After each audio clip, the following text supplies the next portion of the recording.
নমস্কার, আমার নতুন আরেকটি ব্লগে আপনাদের সবাইকে স্বাগত।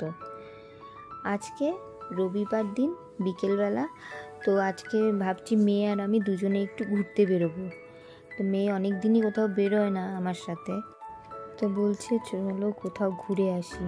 তো বললাম চলো, সামনেই একটা পার্ক আছে, ওখানে ঘুরতে যাই। তো ওই পার্কেই মেয়ে আর আমি এখন যাব। তো মেয়েকেও ঘুম থেকে উঠিয়ে দিলাম, আর ও ঘুম থেকে উঠে ওর তো ঘুমই ভাঙছে না।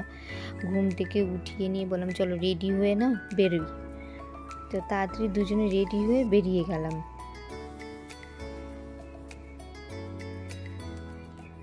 আমার দুটো বান্ধবীকেও আসতে বলেছি, তো ওরা ফোন করলো, বললো আমরা চলে এসেছি, তোমরা তাড়াতাড়ি চলে আসো।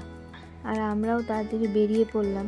আর আমার মেয়ে তো ভীষণভাবে এক্সাইটেড, ওর তাড়াহুড়া কে দেখে। আর আমি তাড়াহুড়া করে বেরোতে গিয়ে এই দেখো ওড়নাটাই লেগে গেল, এখনই ছিঁড়ে যেত।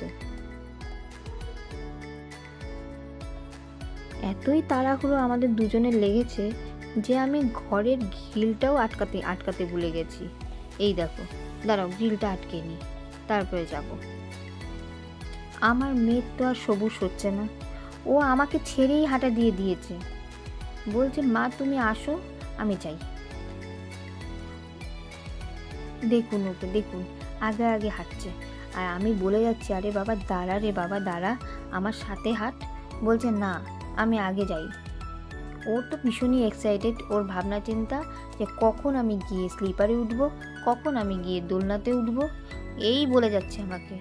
ওগুলো ফাঁকা থাকবে তো, ওগুলোতে আমি উঠতে পারবো তো। এই যে পার্কের সামনে চলে এসেছি।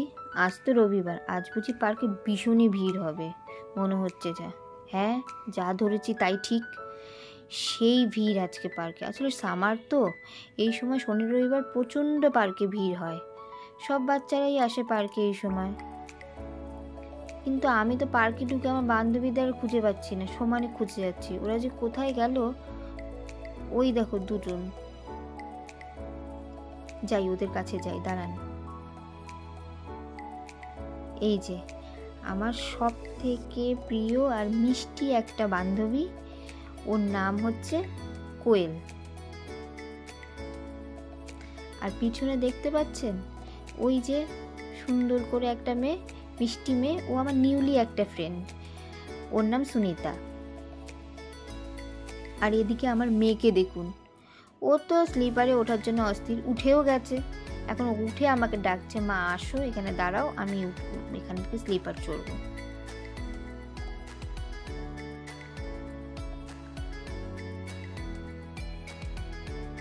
সেই খুশি উঠেও।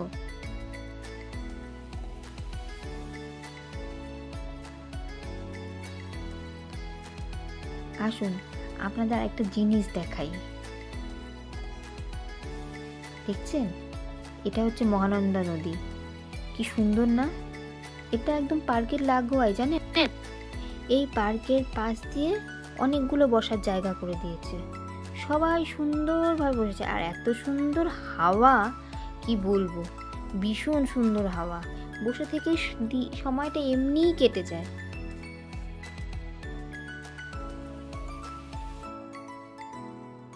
আর এই দুজনকে দেখুন, দুজনে দাঁড়িয়ে দাঁড়িয়ে সেই ফটোশ্যুট করে যাচ্ছে। ফটোশ্যুট করবে কি, এটা হেসেই অস্থির। এই যে আমার মেয়েকে দেখুন, আরেকটা জায়গায় এসে চড়ে গেছে, আমাকে বলছে মা তুমি জোরে জোরে ঘোরাও না, আমি ঘুরতে পারছি না। আর আমি বলছি ঘুরবি কি করে রে, এই যে ছেলেটা বসে আছে মাঝখানে, ও এমন করে বসে আছে, এটা ঘুরছেই না ঠিক মতন। কতবার বললাম উঠ রে, তোর ব্যথা লাগবে, শোনেই না আমার কথা। ওটা ঘুরছে না দেখে আবার এখানে এসে বসে পড়লো। দেখুন অন্ধকার নেমে এসেছে, আর চারপাশে লাইটগুলো দিয়েছে না, কি ভালো লাগছে, চারপাশটা আলোতে আলো হয়ে গেছে। এখন লোকজনও অনেক কমে গেছে, সব বাড়ি যাচ্ছে আস্তে আস্তে, সন্ধ্যা লেগে গেছে তো। ওই দেখুন গাছে উঠছে মনে হচ্ছে, কোনো ভয় নেই।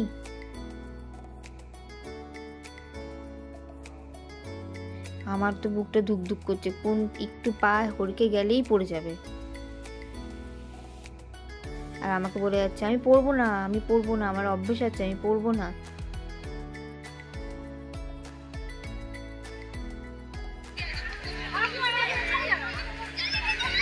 চলুন বাড়ি যাই। এই যে সবাইকে গার্ডগুলো এসে বাড়ির থেকে পাঠিয়ে দিয়েছে।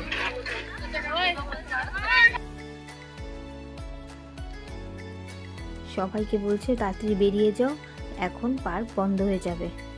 ওই যে পিঙ্ক কালারের শাড়ি পরা মহিলাটা আর ওই যে একটা ব্ল্যাক কালারের ড্রেস পরা ছেলেটা, ওগুলো সবই এই পার্কেরই গার্ড। এরা সবাইকে বের করে দিচ্ছে, কারণ পার্কটা এখন ক্লোজ হয়ে যাবে। তো আমরা সবাই মিলে এখন আস্তে আস্তে বেরিয়ে যাচ্ছি।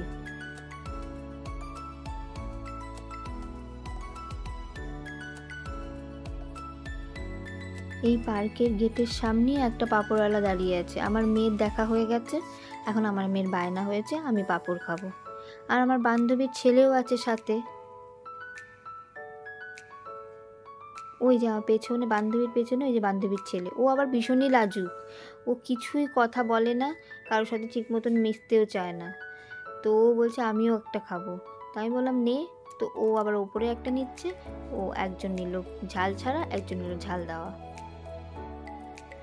দেখুন পার্কের সামনে কি সুন্দর দোকান বসেছে, কত জিনিস পাওয়া যাচ্ছে। এই ছোট ছোট ফ্যানগুলো, আসলে সব বাচ্চারা আসে তো, যাতে বাচ্চারা এসে বায়না করে আর মাদেরকে এই ছোট ছোট জিনিসগুলো সব কিনে দিতে হয়। কিন্তু জিনিসগুলো দেখতে কিন্তু খুবই ভালো লাগছে, তাই না? এগুলো দেখে নিজেদের ছোটবেলার কথাগুলোও খুব মনে পড়ছে। আমরাও কিন্তু এই জিনিসগুলো দেখে খুবই মাদের কাছে বায়না করতাম। আর এই পাঁপড়গুলো আমরাও মেলায় গিয়ে ছোটবেলায় খেতাম, তাই না? কিনে কিনে। এগুলো কিন্তু ছোটবেলার ভীষণ স্মৃতি মনে করিয়ে দেয়। তো আমাদের না ভীষণই খিদে পেয়ে গেছে। তো আমরা ডিসাইড করলাম যে আমরা টোটো করে একটু প্রধাননগরের ওদিকে যাব, গিয়ে স্ট্রিট ফুড খাবো। তাই আমরা টোটো করে যাচ্ছি। এদেরকে দেখো, এরা এই পাঁপড় খাওয়া নিয়ে কি হাসাহাসি করছে।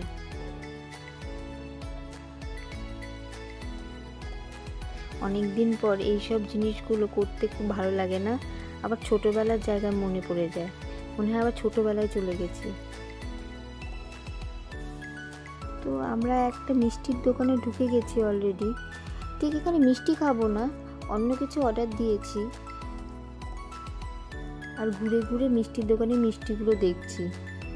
দেখুন কত রকমের মিষ্টি সাজানো আছে এখানে, আবার কতগুলো শেষও হয়ে গেছে।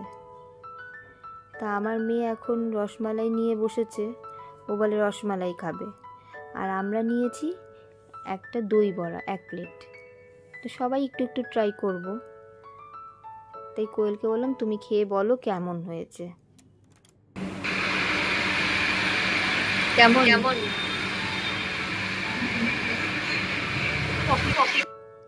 তো আমাদেরও প্রায় খাওয়া শেষ। এটা হচ্ছে গণপতি লাড্ডু সুইট। এটা হচ্ছে প্রধাননগরই এটা দোকানটা। এই আস্থা মেডিকেল তার অপোজিট সাইডেই এই দোকানটা। মিষ্টিগুলো ভালো টেস্টি। আবার এখানে যে দই বড়াটা খেলাম এটাও ভীষণ টেস্টি। আর এখানে আমরা চলে এসেছি এখন কাবাব অর্ডার দিয়ে দিলাম। এই দেখো, একটা রেশমি কাবাব, একটা গ্রিন কাবাব।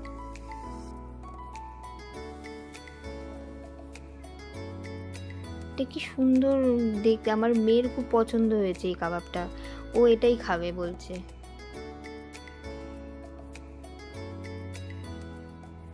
তবে এখানেও আমি কোয়েলকে বললাম যে তুমি টেস্ট করো কেমন দেখো, তারপরে আমরা নিচ্ছি।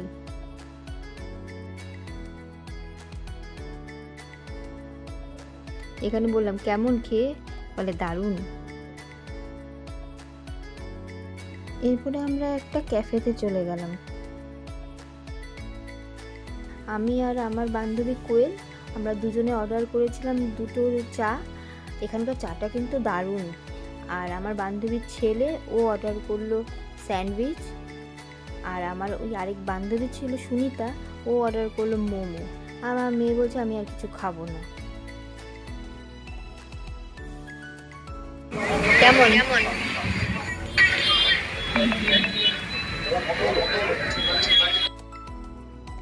চাটা কিন্তু অসাম ছিল জানেন।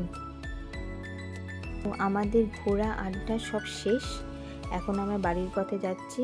আজকের ব্লগটা এখানেই শেষ করলাম, আবার পরের একটা নতুন ব্লগ নিয়ে আপনাদের সামনে হাজির হয়ে যাব। আমার ব্লগটা যদি আপনাদের ভালো লাগে তবে একটা লাইক, কমেন্ট অ্যান্ড শেয়ার করে দেবেন, আর চ্যানেলটাকে অবশ্যই সাবস্ক্রাইব করবেন। আবার দেখা হবে নতুন আরেকটি ব্লগে। ধন্যবাদ।